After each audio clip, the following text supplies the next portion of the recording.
Bonsoir Yann Cucherat. Bonsoir. Merci d'être avec nous sur BFM Lyon. Vous êtes ancien gymnaste, vous avez participé à 4 Jeux Olympiques. Aujourd'hui, vous êtes le manager de la préparation des Jeux Olympiques et du gagné en France à l'Agence nationale du sport. Le parcours de la flamme olympique a donc été dévoilé. Aujourd'hui, 65 villes-étapes en tout, aucune dans le département du Rhône. Est-ce que vous le regrettez ? Oui, évidemment, je regrette que la flamme olympique ne puisse pas traverser notre territoire, qu'elle ne passe pas à Lyon. Je pense que c'est une opportunité manquée. Et surtout, on va sortir Lyon d'un moment important dans l'histoire du sport français. La dernière fois que les Jeux Olympiques d'été avaient eu lieu en France, c'était en 1924. Je ne crois pas que cette opportunité repasse devant nous de notre vivant. Et je crois vraiment qu'on a loupé une occasion assez unique de pouvoir faire rayonner les valeurs de l'olympisme dans notre territoire. Alors en gros, sur ce parcours de la flamme, la ville de Lyon, la métropole, mais aussi le département du Rhône, n'ont pas voulu débourser les 180 000 euros, c'est le ticket d'entrée pour avoir le passage de la flamme olympique. Ça peut paraître surprenant quand on sait à quel point pourtant notre territoire est sportif et dynamique. C'est vrai, on a une culture du sport ici dans le bassin de vie lyonnais. On a cette culture d'une pratique, qu'elle soit amateur, professionnelle, qu'elle soit scolaire, qu'elle soit informelle, où les gens se mobilisent, se retrouvent à travers les valeurs du sport. Et c'est vrai que l'olympisme, ces valeurs d'unité, de paix, de respect, de solidarité, d'exigence aussi et de travail, aurait pu être mise en lumière à travers ce symbole fort qu'est la flamme olympique et le relais. C'est l'occasion unique de mettre les bénévoles en lumière, ceux qui donnent le goût et le plaisir de pratiquer à nos jeunes champions de demain, à tous ces sportifs amateurs qui vont rayonner et représenter la France tous les 4 ans aux Jeux Olympiques d'été ou d'hiver, olympiques ou paralympiques. C'est l'occasion de valoriser en fait tout ce travail et de créer du lien avec nos écoles, avec nos associations, avec la population. Et je pense vraiment qu'on loupe cette opportunité. Je le regrette, mais c'est une décision politique qui leur appartient. On va développer dans un instant, bien sûr, Yann Cucherat, ce que vous faites, votre rôle au sein de l'organisation de ces Jeux Olympiques. Avant cela, vous, le Lyonnais, je sais à quel point vous aimez la ville de Lyon, à quel point vous aimez les Jeux Olympiques. Je le disais, vous en avez fait 4 dans votre carrière. Voir seulement les épreuves de foot se dérouler à Lyon, est-ce que c'est une petite déception quand même ? Je comprends, et moi le premier, on aurait aimé que les Jeux Olympiques et Paralympiques puissent se dérouler dans tous les lieux en France où le sport existe et est plutôt en place prépondérante. La difficulté dans cette organisation, il faut l'imaginer, c'est le plus grand événement qu'on peut organiser sur notre territoire. En plus, on a voulu faire un symbole très fort en faisant une équipe de France unifiée avec des Jeux Olympiques et Paralympiques qui sont associés dans toutes les dynamiques et toutes les démarches. La force du projet initial était que tout converge autour du village olympique où les athlètes vont être réunis.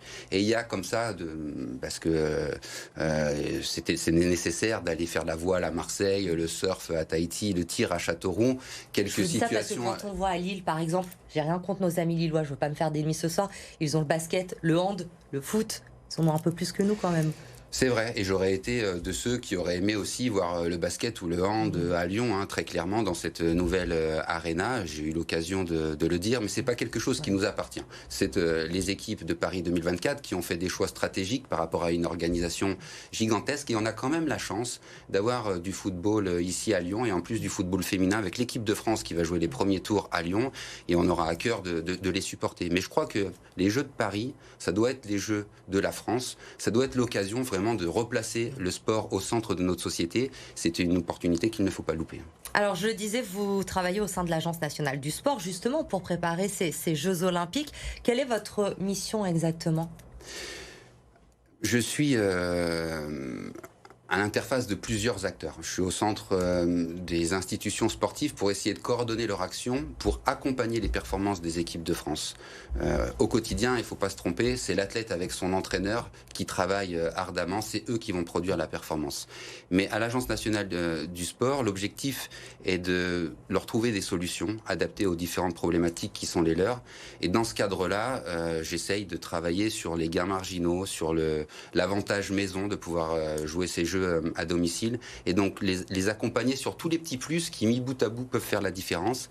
Et donc j'essaye de répondre aux sollicitations des athlètes et des fédérations dans ce sens-là. Et qui feront faire gagner les Français, du coup, puisqu'on espère beaucoup de médailles. Est-ce qu'il y a autant de pression à organiser les Jeux Olympiques qu'à les préparer en tant qu'athlète ? Il y a la pression d'être dans le projet, d'avoir envie que ça marche et d'être un acteur pas au centre de l'activité. Je me souviens quand j'étais gymnaste, j'étais stressé évidemment avant d'approcher, d'être dans la compétition, mais au moment où je commençais à m'échauffer, que j'avais mes routines de préparation et j'étais sur la grès, j'étais assez maître du jeu, c'est moi qui décidais qui mettais en place ma performance. Là, on est en recul, on est en retrait, c'est stressant, évidemment, mais l'objectif, c'est vraiment de les accompagner, donc de leur trouver ces solutions que j'évoquais qui feront la différence. Jeux de Paris, mais vous le disiez, la volonté que ce soit les Jeux de toute la France. D'ailleurs, le département du Rhône a été labellisé Terre de Jeux. 43 communes, notamment, ont été labellisées. Pourquoi ce label ? Ça va apporter quoi, finalement, dans notre département ? L'objectif de Paris 2024 et du comité d'organisation, quand ils ont créé ces labels, c'était vraiment de faire en sorte qu'il y ait un impact de partout sur les territoires des Jeux Olympiques et Paralympiques à domicile.